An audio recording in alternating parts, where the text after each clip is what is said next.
started long before I started professionally in '74.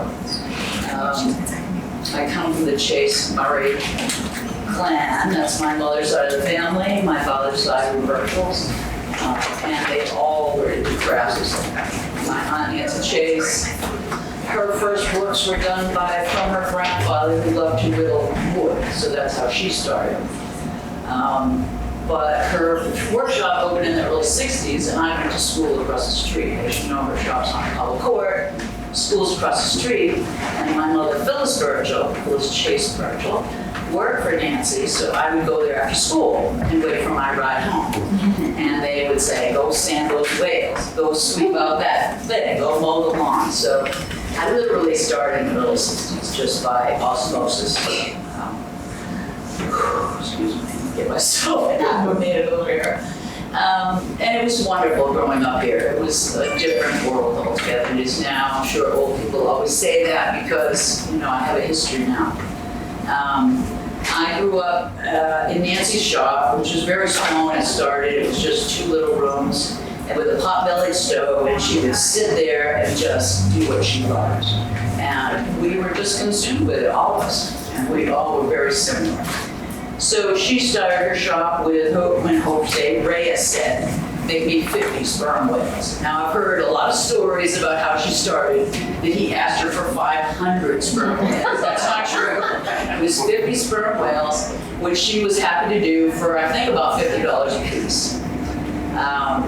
And she just loved it. I mean, she just loved the whole idea of being able to be a woman, first of all, in the '60s, and doing business of your own.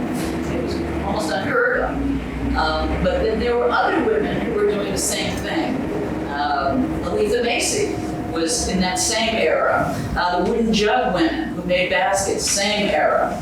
Mr. and Mrs. Giffen, Bill and Jean Reese. These are all basket makers from the 50s and 60s. Never mind Jose Reyes, there were many people who followed suit. But Jose would come in Nancy's shop, and as a kid, I mean, he was exotic to me living on Nantucket. He was Asian, he was different, he looked Asian. I mean, he was Filipino, but to me, he was like, he could have been from anywhere in the world, but it wasn't here. He wore the hat that you see in pictures, the basket hat, I mean, and he was darling. He was sweet and wonderful. And he loved just come and sit in the chair beside Nancy, and they would talk about whatever they were working on. Mr. and Mrs. Giffen would come to the shop. Her thing was, she was a grand old lady. When I was probably 10, she was probably 70s, and she would come to the shop in an apron and a dress, and she made molasses cookies the size of your head. And everywhere she went, all over the island, when she made a batch, she would bring like a stack in the freezer. So it's funny, like, I'm not talking about basketry or ivory, but these are the people that made the industry what it is now. Aletha Macy, famous ivory carver, and her partner, Eleanor Ham, they were just fabulous people. My parents, the Virgils, started my Comet Raceway, and we raced ponies as a kid, another sideline. And Aletha Macy was one of the pony racers. I mean, just the independence of these women, and they weren't afraid to do anything. So that's my lineage and sort of how I, have led my life, fiercely independent, for good or for bad through the years. But that comes from that Chase Murray stuff. They say that we have whale's blood and sea salt in our veins. Also for positive and for negative, We don't like to be told what to do. We're just, we're very strong alpha people. So anyway, I started professionally in 1974, working for Aunt Nancy, and my first job was turning things on the lathe, making knobs and pegs in the back room. Pegs. That's how she pulled me in. And one day, she got a basket like this, and it had Sydney Morris's scrimshaw. She was the only one doing any color work at the time. And it was all worn off. So Nancy said, they want it recolored. You want to try it? And I was like, all right. So I sat with scrimshaw at the desk and re-etched this fabulous blueberry spray. and became really good at it. And I was like, oh, all right. So you can stay at the script shop desk. And that's how that started. And I worked for Nancy for 10 years. I was very successful doing color because, again, Cindy was Paul Morse's wife. She did some script shop, but not a lot. And so I really just took it from there. And we did jewelry and bracelets and everything you could think of. Nancy always made it possible. It's like, what are you thinking? What do you think you want to do? And we could do anything. Anybody in that workshop, it was like being Santa's elves. And we often joke that was our job at Christmas time, for sure, to make sure everybody got their gifts on time, and special items was our trade. So I stayed with Nancy for 10 years, worked with my mother. My Aunt Susan Chase Otison made baskets. We worked with all the basket makers at the time. Michael King, everybody you could think of came through the door. And again, just being able to be totally creative. Nancy was just incredible. If you could think of something she hadn't done, she would be so excited. You want your pig, you want your dog, whatever you want, we will try to do that for you. So it was always exciting and great to go to work. But after 10 years, again, that fierce independence, even for my own family, I really wanted to go on my own. So I met Alan Reed, and he was making baskets, but not professionally yet. So he offered me the workspace in his basement, in his workshop. Okay. So I moved in to start working for myself, brought my clientele of the previous 10 years with me, and then he just, as a basket maker, was just for me forever. And I worked together, was just fabulous. I mean, not patting myself on the back, I mean, I was honored to be able to work with him. I mean, you'll see his work in here, it's just spectacular. And he took a lot of the traditional molds, like he would take a mold like this, but he would reshape it into a much more artistically beautiful shape. And that was his key to success, as well as his woodworking skills. He was a furniture maker and repaired antiques before he made baskets. So he brought all that to the industry. Paul Johnson as well, the two of them were very close friends, and the two of them had that fabulous woodworking and artistic skill that they brought to the trade. Sorry, I can't catch my breath. So I'm most well known for this design you see everywhere, the floral island. I did that in 1983, and as soon as I did it, Nancy said, you need to paint that, you need to copyright that, that's going to be popular. And I was like, really? All right. So we did some things. I made a poster, and I still make a good deal of my, I'm still recognized for that today.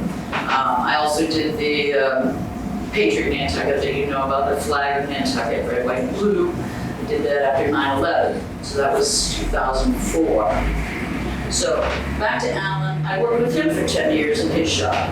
We created the sailor boy baskets, just all the stuff you see in here, overlaid iron handles, and that was probably the height of basket industry in my career. I was probably bringing in $120,000 a year.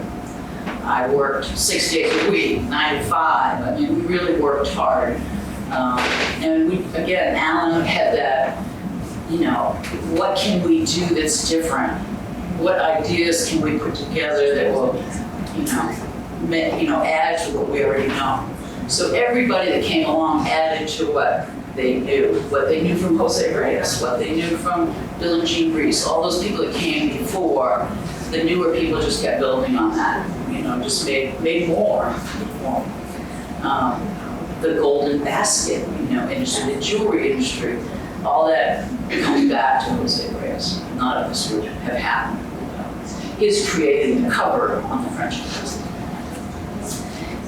Today, I work in my own studio out of my own home, just because it's fabulous and really close to my coffee pot. After I left Allen's, I went to Susan Chase Otison's until about 6 years ago. And I'd always worked with all of the basket makers, except really Mike King, unless a customer asked for it. He had Dorothy Grant Vieira, who passed away this last year. But really, there's only 2 of us left on Nantucket who work professionally, Mike Bonneau and myself. Dave Lazarus is around, but he really doesn't scratch much anymore. He does paint and stuff, and he teaches, but it's really just the 2 of us. So it's literally, as my heart's beating so fast, dying art as I stand here. I teach a lot, but I don't think anybody could really make a living at it at this point. It's been very difficult to try to break in. We all came from like family dynasties, I want to say at this point. You know, I came, got it from his grandparents, from Bill and Jean Reese. And you know what I mean? Like, we just have invested so much of not just our professional life, but our life.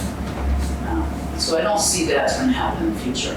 Never mind the fact that people are turned away from animal products at this point.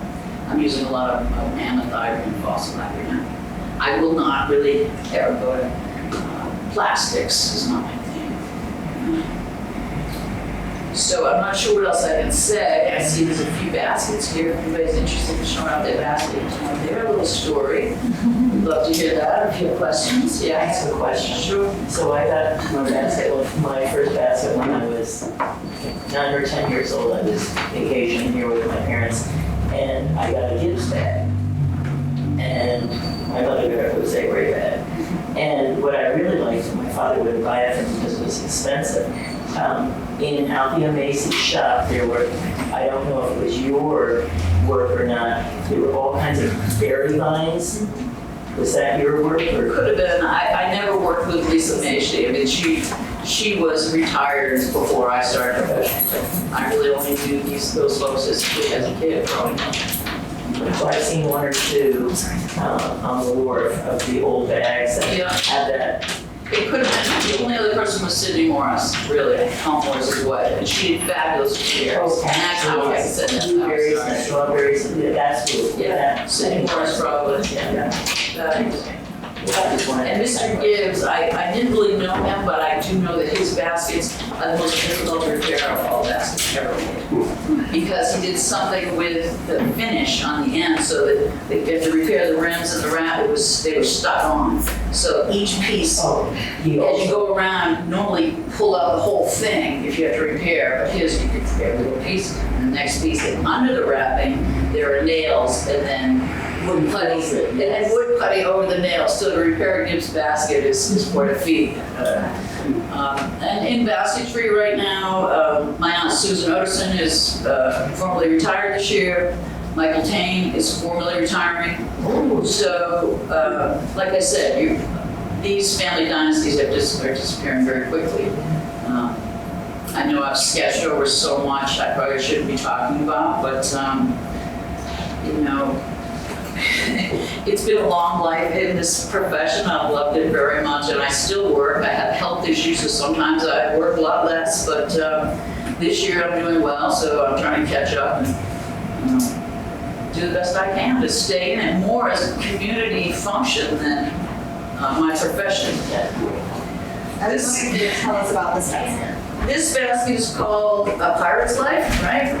Yes, it's the Alan Reed basket. This ivory piece is called an apron, which he developed. And he developed it, the customer came in and she actually was the founder of the 1800 House with the NHA. She was a fabulous lady who loved baskets in the industry and made baskets herself. And she said, I want to make a sailor basket. So Alan developed this look, as well as on his covers, you'll see this apron sculpted look for her.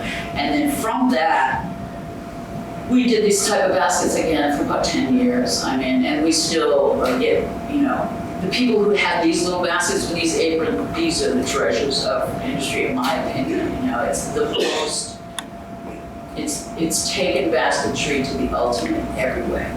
That's what made Alan fabulous and Nat Plank, is that they took everything about basketry, how they shape the stage or uprights, how they make their molds, how they shape up everything is so artistic and so perfect. The woodwork and everything is really taken to its height. And I'm just honored to work with both of them. I still work with Nat, on a daily basis. Of course, his stuff, it's really tiny. So this was a commission, and it's a sailor's life. Each scrimshaw depicts a different thing that a sailor would be doing in his life. And actually for me, that's the most fun thing. It's not the scratching, it's the coming up with the idea. And that's basically how what's made me, not famous, but known. Is you can come to the shop with any weird idea you have, and I will make it real somehow for you. And that's the only one, it's just you. It's your special piece. So, and that's what Nancy taught me too. So in this, and then on the star, it tells you what's on the basket. So we have him scrimshawing, repairing nets, working on the ship. Unfortunately, this one is shipwrecked. And he's like Robinson Crusoe, whaling, filling his chest, fishing. It's just quite a piece. But now I haven't seen her for a while. Welcome home. He's looking at the stars to navigate. And you can all look at this. And these ivory overlaid handles, this is all elephant ivory, which you're really not going to see much of that anymore because of these large expanses of pieces. I mean, and the ivory ears that they developed are spectacular. Nobody ever did this before, where this much ivory or the ear would be exposed. So this again, it's just so fabulous. I mean, it just is. This is an oak stay basket, which stays again in your uprights. It's a burled maple bottom. I mean, it's just beautiful. And of course the weaving is exquisite, The overlaid handles, there's a big process to make those. They're steam bent, just like the handles are. The ivory is soaked. Some people use fabric softener, some people use vinegar. I'm supposed to tell you either one of those things, it's a secret. But you can bend ivory and tie it in a knot, and it's wet, and it will dry that way. So it had to be thin to tie in a knot, but you can manipulate it that much. I don't know what else I can say. Any other things you would yes? How about that big nest you do with how many baskets? I did a nest with Kathleen Myers. It was 10 years to complete. The owner, it was a commission, and it took the basket maker like 8 years to complete. Every basket, 18 baskets. I don't think has ever been done in history before. The biggest one is like a bushel, it's about this big, and then they go down in size to, super mini. Every basket had an overlaid, not a full overlay, but the overlays graduated down as it got smaller. The outer basket had a huge band like this. And I was to do the story of the woman's life, pretty much, everything about her. So the first time I got to meet her, I got to come to her house, which was fabulous. And I wanted to know what am I going to do? What does she really love about Nantucket? So that's what I asked her, what do you love about Nantucket? So she says, I love the fog in the morning, and I love the way the Lightship, and I am just terrified. I cannot do fog in the morning. I can't do I was terrified. So I had gone there with my camera, with my notepad, and I came out with an empty camera and an empty notepad. No idea. So the relationship between her and I actually know everything about her because, you just keep building 18 baskets, 18 themes. Her family, her love of her garden, her collections, which are vast, collections of baskets, collections of fine china, antiques, her family, so we have her children and their lives and what they love to do, and everything Nantucket. So my work, Kathleen made this entire nest with all the ivory parts. They had, every basket had ivory ears and this ivory handle. So that was my part. So she made everything, then she deconstructed it. So she made a basket like that, took the rim off, took this ear out, and then gave me a box like this with all these parts. Again, terrified, absolutely terrified. I'd never done anything that fast, ever. And it did take almost 10 years for me to finish it.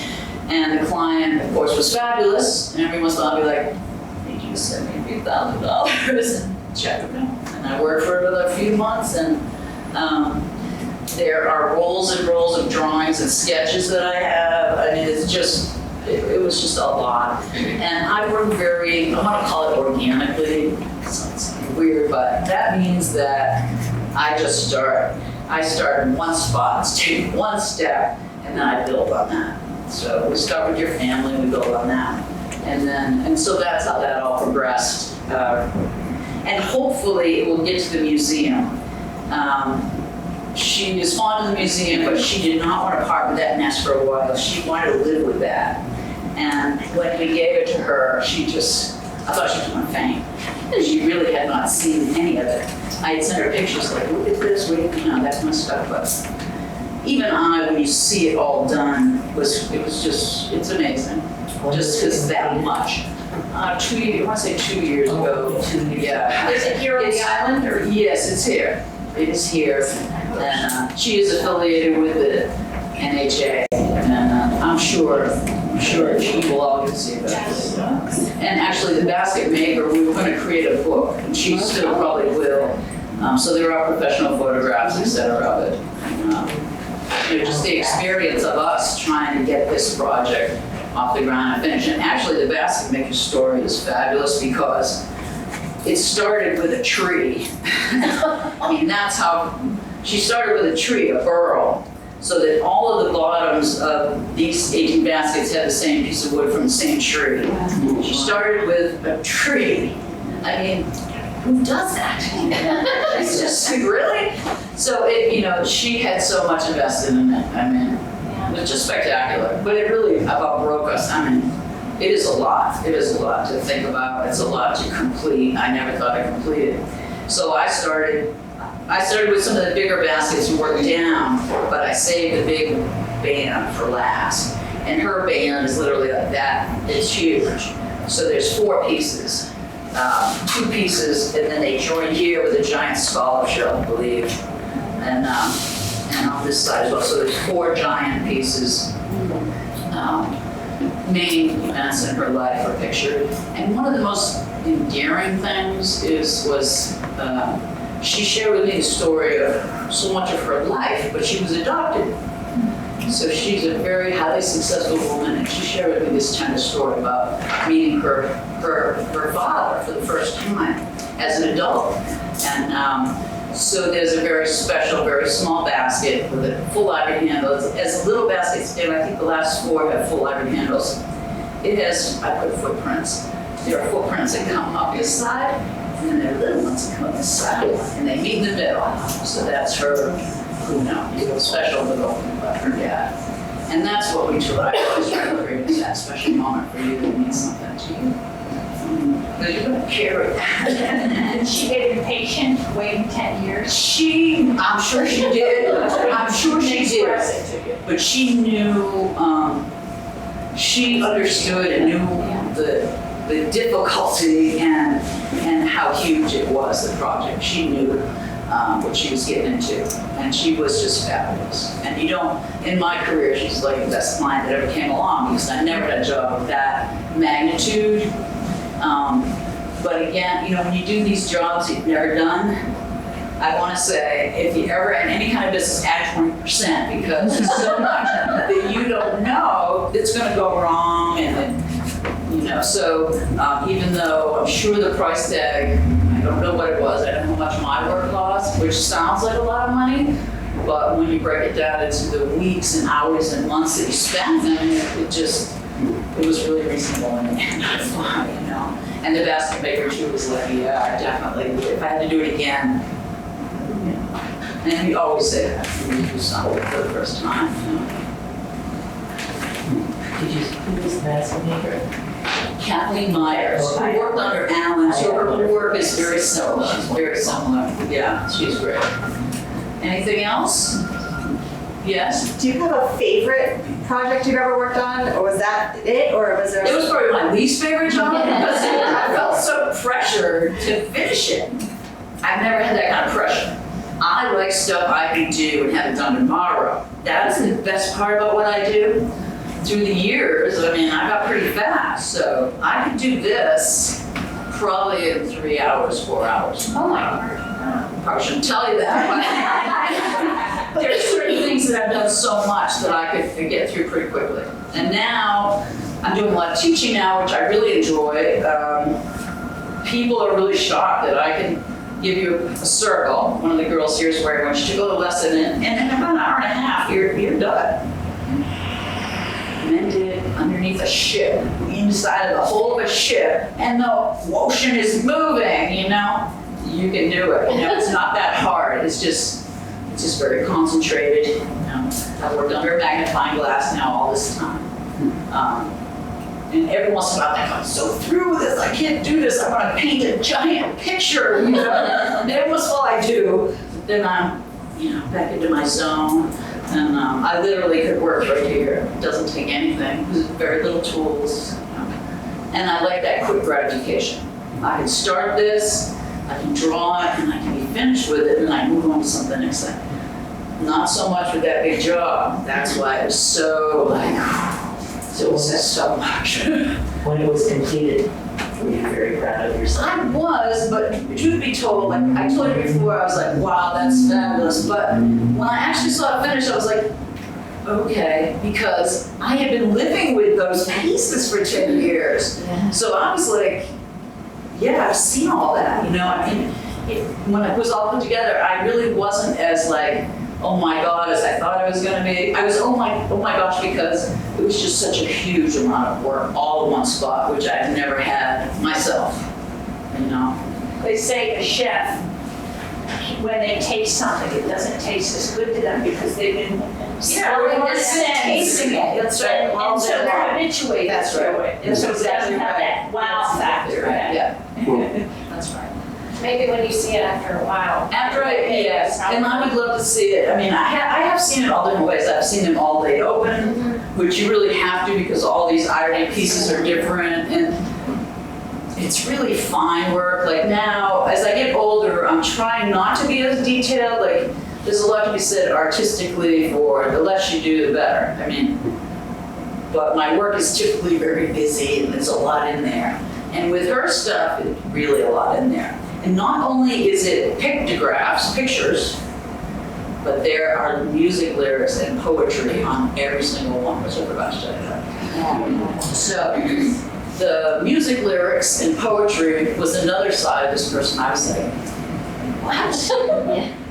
This is a fabulous woman, and you just, the things you don't know about people. So kind of find out she loves to go walking on the beach in the moonlight in the middle of the night, and she loves Joni Mitchell and like all of this stuff, and it's all in there. So there's Joni Mitchell lyrics, and I kind of re-water them through everything so they don't jump out at you, they're behind everything. Poetry, Nantucket poetry, William Wire poetry. There are quotes from people like Nathaniel Philbrick. There are quotes from there's a guy at the museum, the guy who did this, I don't know if it was him or his brother, the Civil War movies. Oh, Ken yeah. Burns. Ken Burns. Right, one of the Burns, there's quotes from him. Also just all about Nantucket, but just like when you read it, you're like, yeah, that's right to it, right to the point. So it's been a great ride, I can tell you that. My life has been incredible here, really. Yes. What about if you make a mistake? With Sandpaper. or the ink? I haven't had too many big mistakes. Most of the mistakes I make are like quarter boards and things like that, which I do a lot of. Like traditional names like Susan, and somebody puts a Z in it instead. No matter how many times I read it on the piece of paper, I'll put an S, like stuff like that. Easy. Those are easy fixes, but if you make a mistake on a basket top, it's not so good. Yeah. Because if I have to take a little bit, then there'll be an indentation. no customer might never say, but I know it. Yeah. You can do that. So the biggest mistake I ever made was a basket at Allen's. It was a diamond shape, which is spectacular, right? On these sides, 6-sided top. And when you open the lid, her lady's house, which I hate to do people's houses, but once in a while you gotta do a house. Because architectural drawing is very hard, it's not my thing. Anyway, so she wanted her house, so when you open the basket, there's her fabulous little cottage, right? Well, when I work on a basket, it's all together, I gotta do something with the basket, 'cause it's in my way. So what I had done, Upside down. did the whole thing upside down. So it was one of those jobs I stressed over, took me not 2 or 3 hours. Not everything is 2 or 3 hours. Things I don't do like houses really take a way long time. So I was crying, I was heartbroken. I'm like, Alan, you're gonna sand this all off, it'll be another week. So she walks on me.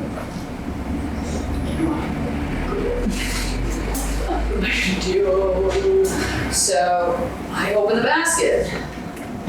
And she goes, that's fine, now everybody can see it. I got off easy. That was my worst mistake, but she was incredible. Yeah. So I don't remember her now, but thank you out there, because it was like my worst nightmare, you know? And she made it like, it's fine, I don't mind that.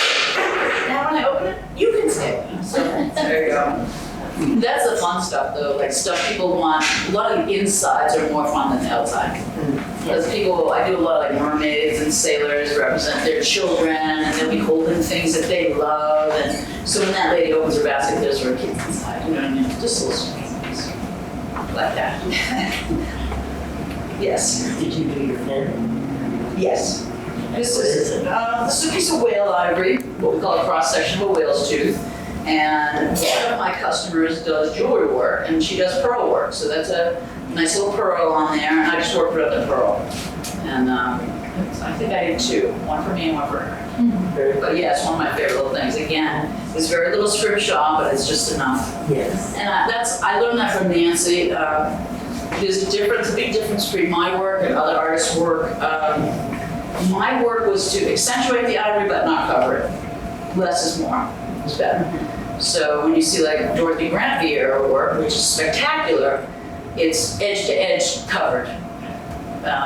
Also Mike Minow is a bit like that, but I just didn't learn like that. I learned from Nancy. So, and I still just carry all those lessons with me.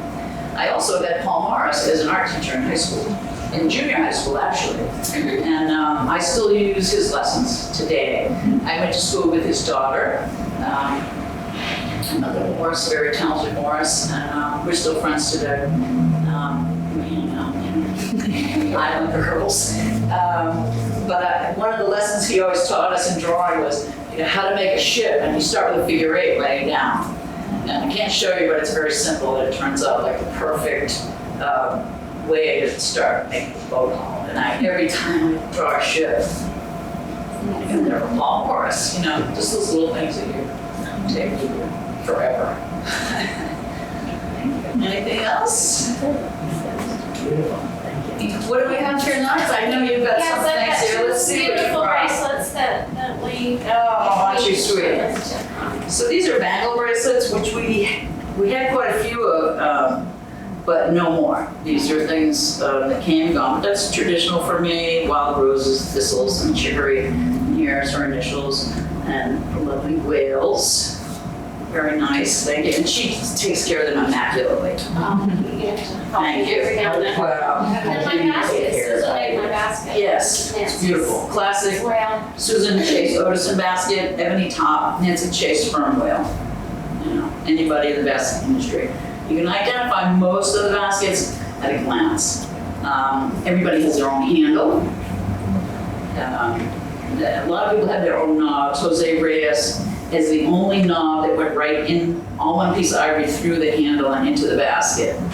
Every basket maker has its own identifying marks, like footprints all over it.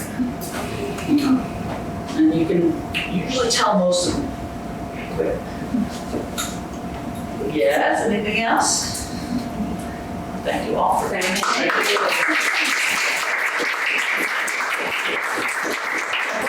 Everybody, some bumper stickers too, and you can get them on your way out.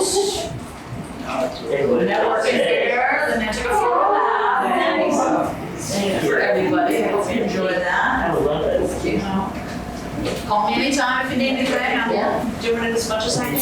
So if you're working at your house, do you operate like a shop or do you call before you? I have a little studio, which is literally a shed, but it's glammed up a lot. It's a showcase. And you can come out there, but you do have to call, because the older I get, the less I'm in there, or, you know. Yeah, makes sense. So where are you now? This is the last I'm time on I Live saw Comet, you. Oh, yeah. Mizzen Mass Road. Oh, Yeah. I live on a piece of family property that actually, at one time was in Bill Severin's, it was purchased from Bill Severin's from the town for back taxes. My father bought 100 acres in my Comet for $35,000. And I still live on a piece of that today. Most of it's land back land. So you can come out in that area. They have fabulous trails out there. But I'm on my family property. It's just hanging on with everything I can, you know. And my kids live on the property, so, you know, we'll keep going as long as we can go. Thanks. Thank you so Yeah, much. thank you for coming on.